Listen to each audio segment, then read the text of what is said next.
Come on, son. Raphael's on the track. Come on, son. Come on, son. Come on, son. Come on, son. 1, 2, I want to. I want to.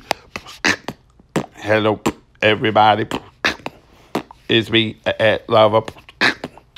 It ain't no other. It is my podcast. All up in your butt. What? What's up, y'all? Welcome to Come On Son, the podcast. My name is Ed Lover. This podcast is overseen by Combat Jack and sponsored by CigarsInternational.com. It wasn't a lot of stuff that caught my eye this week. Not a lot of stuff out there. So, that being said, this won't be a long, drawn-out podcast because sometimes I don't like to reiterate the same things over and over about the same people. Like, you can sit here and go through what happened in hip-hop, which really wasn't that much this past week. We could sit here and talk about Kanye West till the head falls off. We could sit here and talk about back in the day things and people and places and stuff like that. And at times I will do that. And at times I will have guests. Like I was at the SoSo Def 25th anniversary concert, which was really, really good. Big shout out to DJ Nabs, who I met on the road with Crisscross back in the early 90s, who's absolutely a fantastic DJ out of Atlanta. And he killed it. So big shout out to DJ Nabs. And you just forget that Jermaine Dupri had so many hits, and I got so much respect for Jermaine as a songwriter, as a producer in the veins of what actual production is supposed to be, and not just sampling or, everybody has a talent in their own sort of way, but Jermaine's talent supersedes a lot of other people's talents as producer and songwriters. He's produced or written song-wise some of the most long-lasting songs in music history, and he is a true gentleman. And also, Jermaine is a pioneer, and he deserves all the accolades that one can speak about him. I mean, from Mariah Carey to Usher to Stuff for Monica to, Franchise Boys and Bow Wow and Jagged Edge and Escape and, Silk Tom's Leather. I mean, Jermaine Dupri, as a songwriter and producer is absolutely one of the best, man.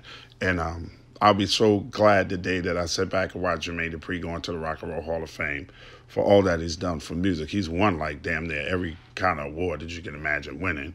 And he's been through it, publicly, relationship with Janet Jackson and other things, having to declare bankruptcy at one time publicly. I mean, the dude been through it. He gave us the Brat. I had a hand in that, as well as Miss Dawn Millhouse out of Chicago. But Jermaine, man, is just a renaissance man. He's been there. He's a pioneer. He's a trailblazer. Everything great you can say about somebody, it deserves to be said about Jermaine. And because Jermaine is still around and still active and still moving around Atlanta, I think a lot of people forget that 25 years ago, he started a label called SoSo Def. So I went to that show, and it was dope. And I ran into Murphy Lee. I used to be with, part of the St. Lunatics with Nelly, and he's going to come through and do the podcast. And I ran into the one and only Pastor Troy, one of my favorite people in Atlanta and in Atlanta hip-hop history, and there's always a kind word, and Pastor Troy is always up to something, man. He's so smart. And putting out his own movies and doing stuff like that. So big up to Pastor Troy. And Pastor Troy was also on the ground of 2018, 2019, make Atlanta, I don't want to say make Atlanta great, but let Atlanta be the music for the Super Bowl. And it wasn't chosen. And there's nothing against who the NFL chose, but Atlanta is a big music city. And I always feel like if you're doing the Super Bowl in a big music city, in a pioneering music city, that those artists, should perform. And it's a part of me that says, okay, NFL, I know, you want the music to be for everybody. So you're not going to go with, you're not going to go with the young bloods, or you're not going to go with the franchise boys. But Atlanta has given you a lot of music and a lot of great people that everybody knows all across the board. So, you could have did Outkast. You could have had CeeLo Green. You could have had Usher. And a lot of other artists that live here and record here, from Tony Braxton to, you could have did an all Atlanta, but you didn't. And it's just another, slap in the face. So me and Pastor Troy are going to sit down and do a podcast, and we're going to talk about his feelings about the Super Bowl being here and the NFL not recognizing any of the great Atlanta artists that made waves, like huge waves, in the music business. You're also going to add Ludacris to that list. These are not faces people don't know. Like, these are people that sold millions and millions and millions of records. But they kind of did the same thing when they came to New York. I wanted to see an all New York Super Bowl halftime show, and I didn't get it. And I can't even tell you who performed in the Super Bowl halftime there. But I'm quite sure some things are in the works, and people are putting some things together for a big show here during Super Bowl weekend with all these great Atlanta artists. And I hope it really comes to fruition, man, because they deserve it, man. When there was really no music coming from Atlanta with the help of LA and Babyface and TLC, you know what I'm saying? That's a big group. TLC is not a small group. TLC is a big group, and Chili and T-Boz still go out and perform. That's all crossover stuff. Anytime we saw We Are the Millers, and you had the boy in there doing the rap part of Waterfall. I seen a rainbow yesterday, but too many storms. Like, TLC sold records. They cross over. So you want to keep it friendly for everybody, right? For everybody. But Justin Timberlake can perform. But all of these great artists out of Atlanta, Usher had a 10 million selling album, a diamond album. So did Outkast. Outkast won a Grammy for Album of the Year and Record of the Year. So me and Pastor Troy will sit down and we'll chop it up. All the great, great gospel artists that come from Atlanta or live in Atlanta or from this region. I mean, Georgia, period. I mean, they should be able to perform, man. They should be able to perform the Super Bowl halftime show. That would have been pretty freaking amazing. Your legacy is supposed to live on when you do something great musically. And today, that's what I really wanted to talk about, legacy. And I just kind of segued off of what I was talking about with the Super Bowl and the NFL and all that to legacy. Your legacy is important. When the lights dim a little bit on you, you hope that you have laid a foundation for a legacy that will last forever. I can honestly say that I have. I still get a lot of people that recognize me from Yo MTV Raps. I get a lot of people that tell me their first introduction to hip-hop was through Yo MTV Raps and through MTV. And I'm proud of that. And I'm proud of that for more than one reason.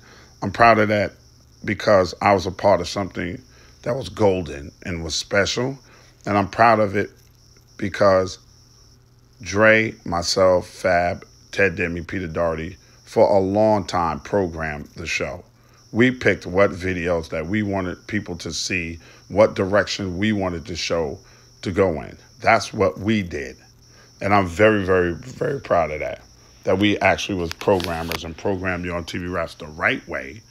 And, for a long time, until, of course, MTV came in and put their hands in it and took that opportunity away from us. But for a while, we were the ones that were programming you on TV Raps. And I'm very proud of that, man. And,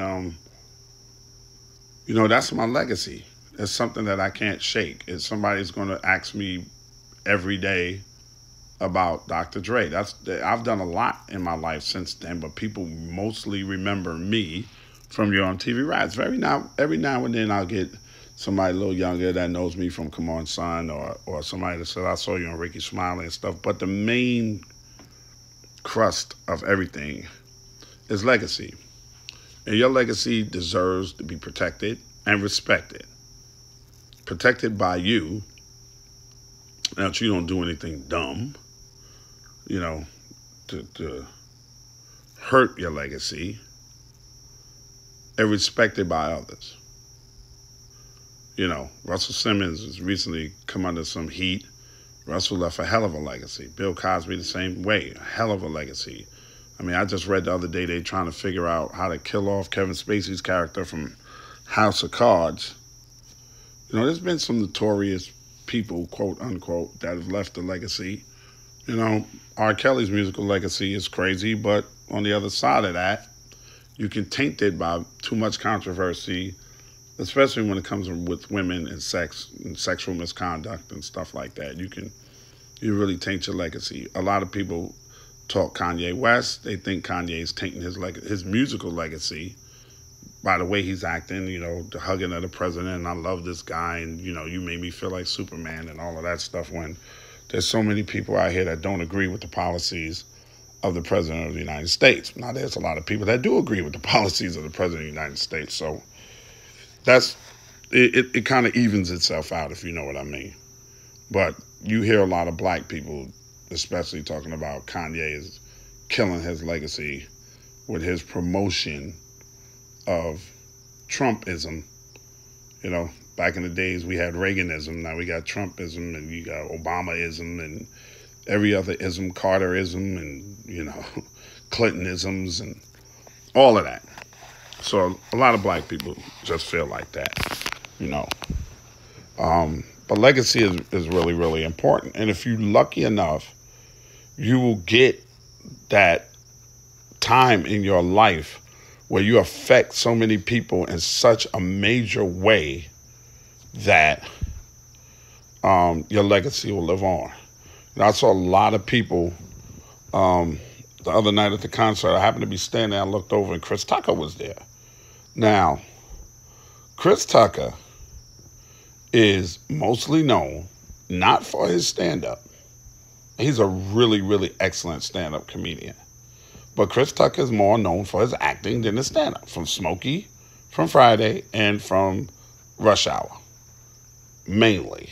Now, there's always going to be some people that, remember the movie he did with Charlie Sheen and stuff like that. I really loved Chris in, what's the name? Dead Presidents. Yeah, I thought Chris was excellent in Dead Presidents. And other stuff that Chris has done, but mostly people remember him as Smokey, and people remember him from Rush Hour, right? And they're supposed to be doing another Rush Hour, matter of fact, him and Jackie Chan, but that's what people remember Chris from. And that's part of Chris's legacy. What people are going to remember you the most for is part of your legacy. It is. And it's to be protected and respected by all. And I respect Chris. I walked up and say, hey, he was, hey, legend is in the building. I was like, Chris, you the legend, man. And we just laughed. And it's always a pleasure to be around people like that. And he should be respected for what he's done. What he was able to accomplish from being a stand-up comedian, he should be widely respected. What Kevin Hart has been able to do, he should be widely respected, man. And there's going to be people out there that's going to try to shoot your legacy down. Let me give you a classic example.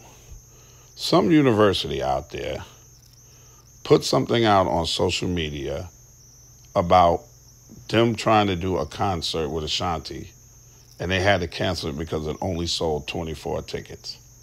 Now, what that same university did not tell you is that they had Tiana Taylor, and Tiana Taylor backed out.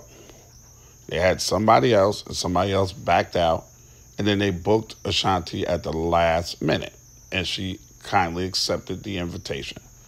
So now that the show didn't sell, when you didn't know who you was going to have, now you want to blame it on the artist. That is not Ashanti's fault.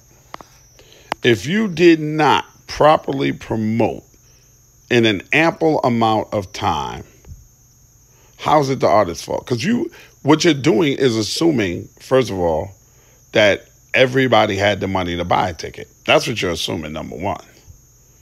And then number two, what you are assuming is because it only sold 24 tickets in that short period of time, that nobody wanted to see Ashanti. No, it takes a long time to properly promote a show, especially when everybody thinks one person is coming and they want to spend their money to see one thing. Now, have this ever happened to anybody that's listening to this podcast right now?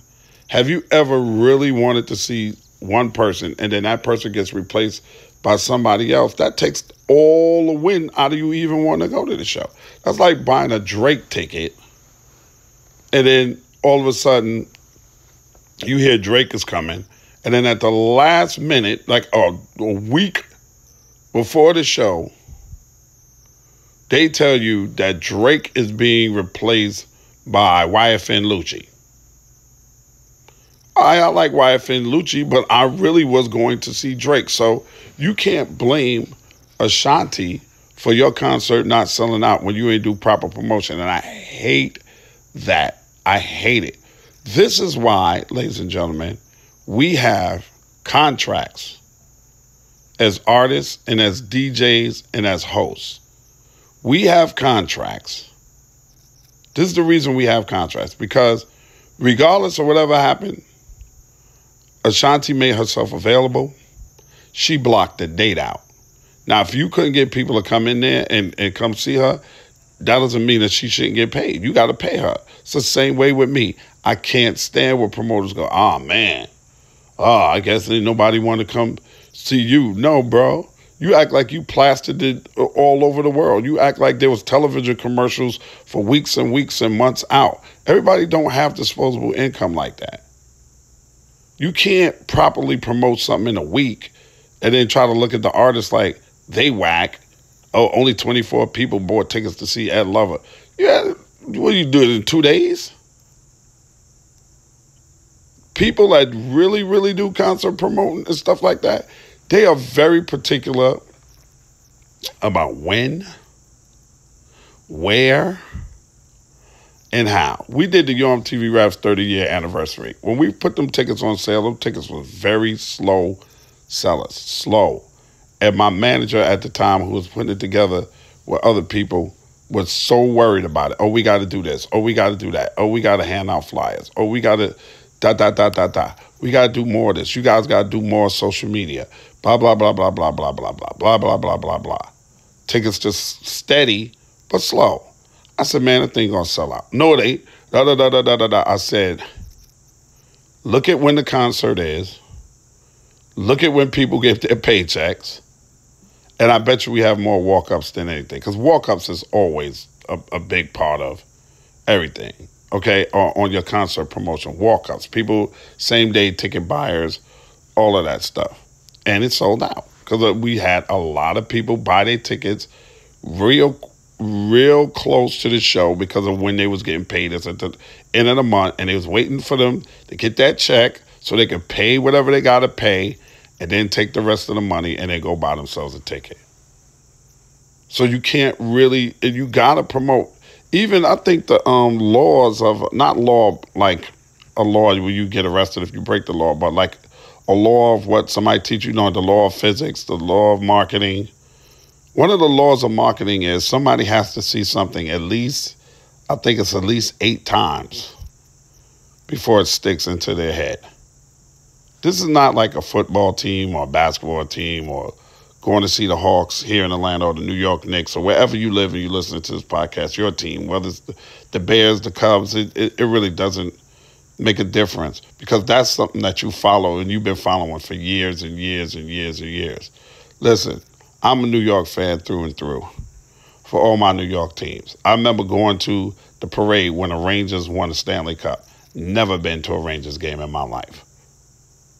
That mean the Rangers is whack because Ed Lover don't go? I've never been to a hockey game in my entire life. Their legacy lives on. It's just about pride for me in my city. Pride for me. I love when the Yankees do well. I love when the Mets do well. It's just pride for me in New York City, period. So I follow all the New York teams. Hey, go ahead and laugh at me. The Giants at this recording is 1-5, and we play the Falcons tonight. Go laugh at me. Yeah, ha, key. Yeah. Yeah, the Yankees got knocked out by the Boston Red Sox, and the Boston Red Sox are going to the World Series. Good for Boston. That's when me and Michael Bivins started talking. He got all the Boston pride in the world. It's like being a fan of college football, whether it's FSU or whether it's, Michigan State or Michigan or Alabama Crimson Tide, which is my favorite college team. I ain't from Alabama. I just love the team. But for people, I guess it's Alabamians, for them, that's pride in their state. That means a lot to them. That's the legacy of that. That's different than just a random concert. There's way more people that love the Alabama Crimson Tide than people that are going to go to every single show Ashanti does. She's had hits, a lot of hits, not just as a singer, but also as a songwriter. She has a lot of hits. She has a legacy. That's why the light doesn't shine on Ashanti like it shines on LMA, or as it shines on the head of the Queen of the Pack right now is Beyonce. There was a time when the Queen of the Pack was different people, different people. Mary J. Blige, Faith Evans, Missy Elliott, they all left legacies. Whitney Houston, Diana Ross, Tina Turner, Tina Marie. Legacy is everything. That's why you can still go and see Anita Baker. She just did her final tour because her legacy of music is so amazing that people was like, what? Anita Baker doing her final tour, and they went out to see Anita Baker. That's the kind of legacy for some people Ashanti means to them. You can't try and disrespect Ashanti like that, because Ashanti and Ja Rule go out together and they still sell out. And Ashanti can go overseas and sell out. Easy. Sometimes you sit back and you wonder, as a fan of somebody, what's this person doing? Or what's that person doing? How they eating? And they had all this great music that you used to love. They performing. They outperforming because of what they left behind for people. People still love that music. People still love that era. People still love it. Frankie Beverly and Maze had a hit record at how long? How long they haven't put out any new music? And they still perform like crazy? New Year's Eve in Atlanta, Charlie Wilson is coming. Charlie Wilson was in the Gap Band. What an incredible musical journey Charlie Wilson has been on. He's in the Gap Band. I think that was the 80s. And he still put out new music. And it still gets radio play. And he still goes out and he tours. You ever see Charlie Wilson live? Do yourself a favor. Charlie Wilson was in the Gap Band, player partners. You know what I mean? The Gap Band, baby. Early in the morning, you dropped the bomb on me. Outstanding, which was sampled by so many hip-hop artists. Charlie Wilson was one of the creators of that sound. That's really, really, really saying something. There's a lot of things that you can say, right? That you look at people and you go, man, their legacy spins off into something else, or other people emulate what they've done and start doing things similar like that. Like there's this show on oh man, what is it? I think it's Showtime. It's a Jim Carrey new show. It's called Kidding. And he's like a child television personality that children know and love by the name of Mr. Pickles. And he goes through something tragic, and then it changes his way and outlook on life and stuff like that. But the Mr. Pickles character is like a takeoff of Mr. Rogers. Like, think about the legacy that Mr. Rogers left. Think about the legacy that Matt Groening left by creating the creator of The Simpsons, man. You know how long The Simpsons have been on television? And you still watch it. Like, that's what I'm talking about, man. That's what I'm talking about. It is amazing. I watch TV and I turn on and I'm so proud to see LL Cool J doing his thing on CBS. I'm so proud of LL Cool J. And I want everybody to go to Rock and Roll Hall of Fame website, and there's a fan vote section. Let's vote for LL Cool J to get into the Rock and Roll Hall of Fame. I felt personally, and this is not me throwing shade on anybody or anybody's legacy. And Tupac had a hell of a legacy. Believe that. But I felt LL Cool J should have been the first male solo rap artist in the Rock and Roll Hall of Fame, because LL Cool J was the very first solo male superstar that we had in hip hop. So I urge you all to go to the Rock and Roll Hall of Fame website, look at fan vote, and click for LL Cool J. And just click every single day, man. I've been doing it since I known his name is back on. I've been clicking as many times as I could click to get LL inducted into the Rock and Roll Hall of Fame, man. There was nobody else that had it like LL had it. There was a lot of people that came after LL that got it, but it was the blueprint of what LL put out. LL was a complete package as a rapper. He really is. First and foremost, he could rap his ass off. Second of all, he'll give you a real good turn in a battle. And he's been in a lot of battles. Third of all, he had a voice like nobody else. Fourth, his writing ability was incredible. Fifth, women wanted to be with him. That's very important. Sixth, dudes wanted to be like LL. Trailblazer, trendsetter. We was doing Adidas and stuff like that. What was LL doing? Troop suits, yo. Troop suits, Kangos. Remember before Flavor in Your Ear remix, you had never seen LL's head. Never. He kept a hat on. Kept the hat on. Matter of fact, I remember somebody telling me a story about when they was on some Def Jam thing. I think there's a lot of people from Def Jam there.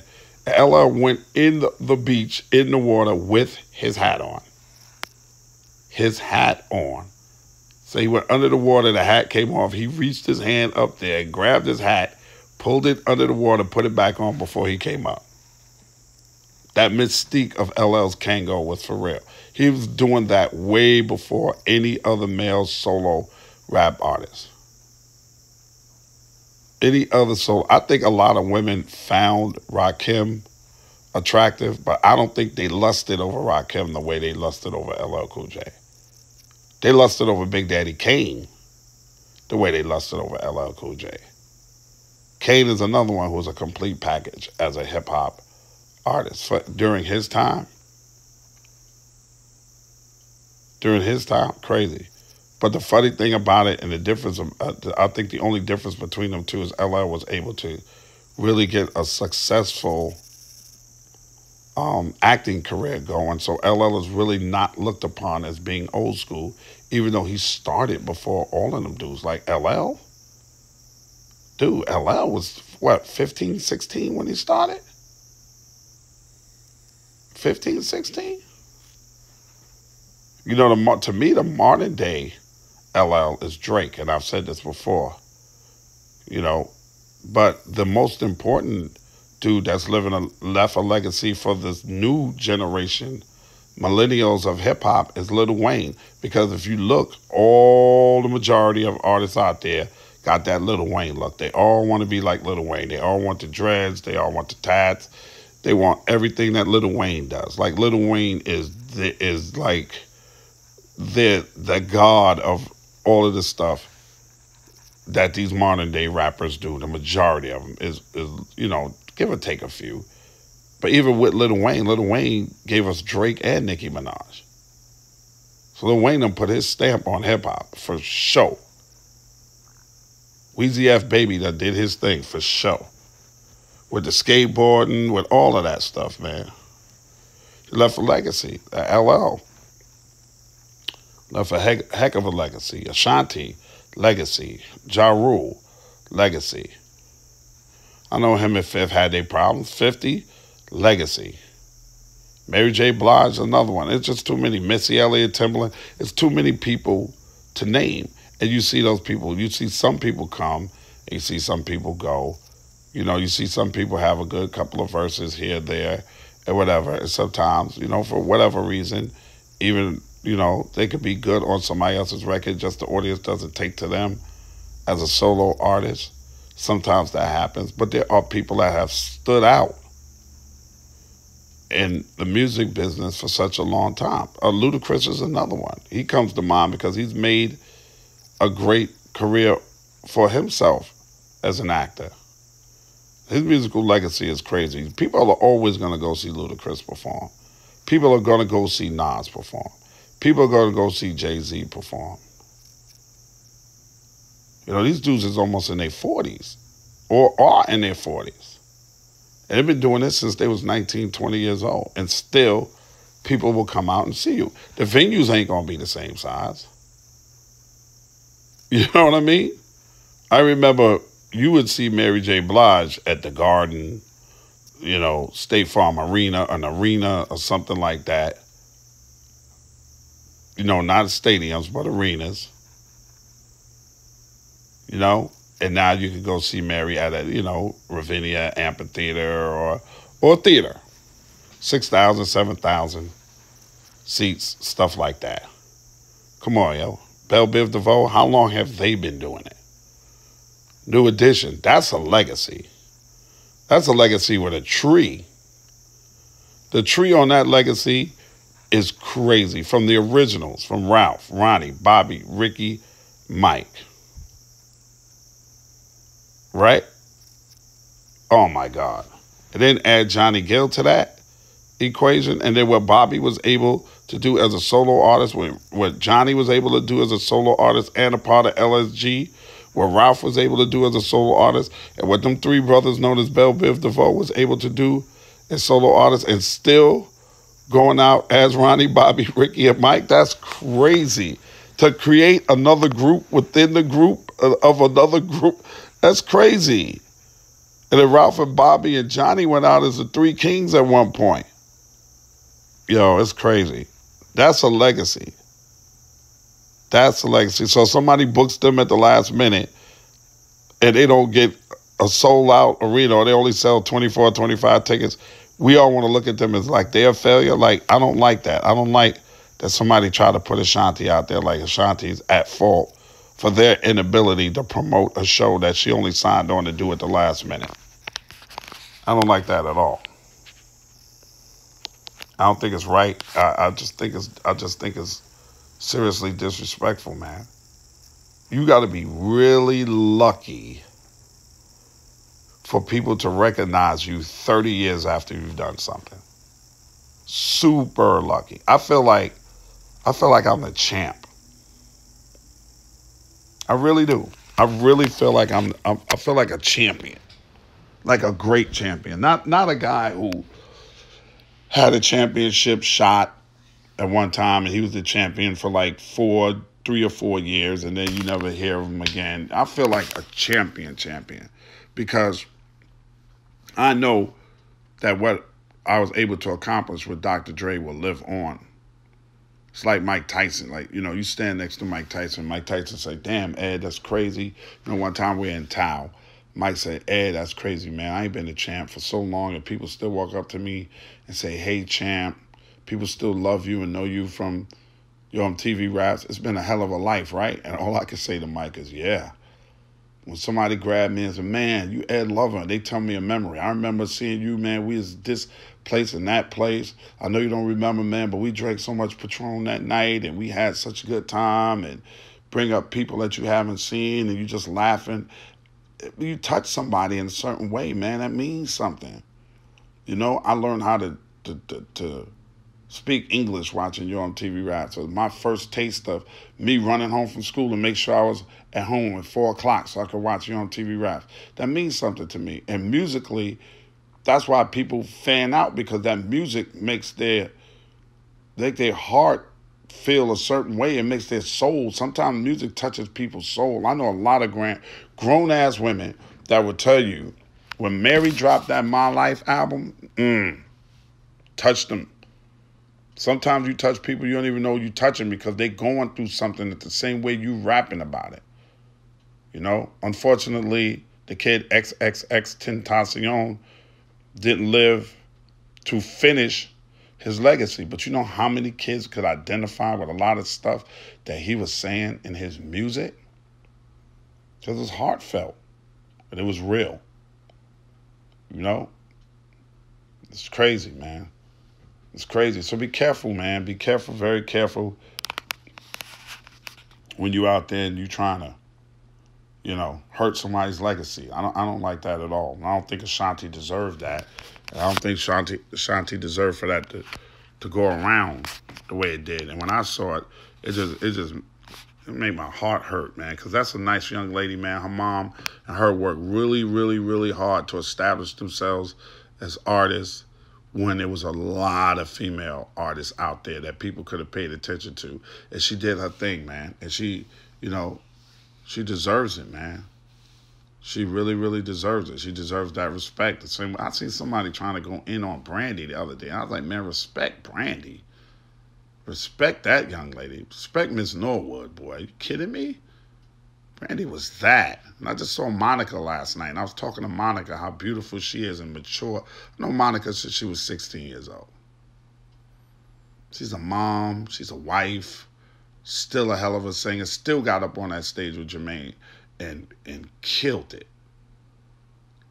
No track. No track behind her vocals with her singing along with herself. Just her doing her thing. Monica's left a crazy legacy, a musical legacy. It's ridiculous. She's so dope, and Brandy is so dope, and Ashanti is so dope that they deserve your respect because they made it. And they survived, and their music means something. And it's touched somebody. It's done what it was supposed to do. There's going to be people that's going to come out, and they're going to be bigger than you. And they're going to make more money than you. You know what I mean? And they're going to be pretty much doing the same thing that you did. But it's their time, and that's fine. As long as you remember what you did, who you are, and you keep pushing. I'm still working. I'm on the radio in Chicago, 104.3 Jams every morning. I'm still working. I'm still earning a great living. I'm still earning more than the average American. So I'm fine with that. I'm fine with it. That's a hell of a ride, man. Yeah. That's a hell of a ride. And I'm honored, and I'm really blessed. And I'm cool with where I am in life right now. I really am. I'm really cool with it. Just people still recognize me. They could not. You know what I mean? They could not. I could walk through and people, I don't hear nothing. I don't hear no that's Ed Lover. I don't hear that. That could stop. That could stop in a heartbeat. I was at the concert the other night, and I was, it's Ed Lover. And then the young lady, when I went to get drinks with my wife, the young lady asked me, oh, damn, you look familiar. Oh, man. She's behind the counter working. I know. I said, I know your face from somewhere. I said, my name is Ed Lover. Yeah, oh, man, I know I loved you and I loved your work, but I just couldn't remember your name. And that's fine. That's fine. It's okay. Lance Gross was there last night, and my daughter's a big fan. My daughter, this Lance Gross. I was like, that's my man. You want to meet him? It's cool for me to be able to walk up to somebody that I've had interactions with, whether it's been on the radio or any other kind of, and they just show so much love. And Chris Tucker's the same way. Introduced my daughter to Ludacris, and, my daughter's funny because she gets the height from us, and she's like, I didn't know he was that short. You know what I mean? It's cool, man. You look back on it and talking to Killer Mike and Bow Wow. I know him since he was a kid. And my sister's brother, DJ Just, he's Bow Wow's DJ, touring. They getting ready to go to Germany. And they touring. It's been a long time. Seeing Omarion, and Omarion telling me, I think he said in 2020 is either 20 or 25 years for him. That's a long ass time. That is a long time, man. Respect people's legacies, folks. You know, because they had to work hard and they had to put up with a lot of crap to get them to the place they are right now. I told you this ain't gonna be a long podcast. So y'all keep God first. Everything else will fall into place. I'll talk at you, with you, to you, and about you next Monday. Be good. If you can't be good, be careful. All right? All the time. You know, until next time we ride together, slide together, laugh out loud together. It's me, Ed Lover, along with my super producer, Krista Hayes, and the good folks over at Loudspeakers Network, and the overseer himself smiling down on us from heaven, Mr. Combat Jack, my man A. King, the rest of the entire crew, saying, come on, son. We get the fuck out of here with that bullshit. I'll talk to y'all next week. Bye. This Ed Lover podcast is being done in conjunction with Cigars International. Make sure you check out cigarsinternational.com for all your cigar needs. This episode of Come On Son, the podcast, is produced and engineered by co-executive producers Kimana Paulus and Krista Hayes. Recorded at Mean Street Studios in downtown Atlanta, Georgia, this is an official Loudspeakers Network podcast.